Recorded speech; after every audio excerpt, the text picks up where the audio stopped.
Content not eligible earn money Facebook monetisation, অর্থাৎ ওনার এরকম একটা রিপোর্ট আসার পরে ওনার মনিটাইজেশনে কোনো সমস্যা হয় নাই, অর্থাৎ ওনার ফেসবুক পেজের মনিটাইজেশনে কোনো সমস্যা হয় নাই, কিন্তু ওনার ইনকামটা বন্ধ হয়ে গেছে।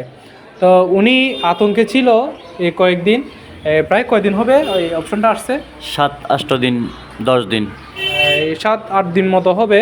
অর্থাৎ এই অপশনটা আসছে শুধুমাত্র একটা কারণে, ওইখানে অলরেডি বলে দিছে আপনার কন্টেন্ট নট এলিজিবল আর্ন মানি, অর্থাৎ ওনার এইখানে যে কন্টেন্টগুলো যে ভিডিওগুলো দিছে, আবার ওখানে দিছে সাম কন্টেন্ট, অর্থাৎ কিছু কিছু কন্টেন্ট, এখানে সবগুলো না, অর্থাৎ ওনার 2-1টা কন্টেন্টের সমস্যা ছিল, সেজন্য ওনার মনিটাইজেশনটা লিমিট করে দিছে।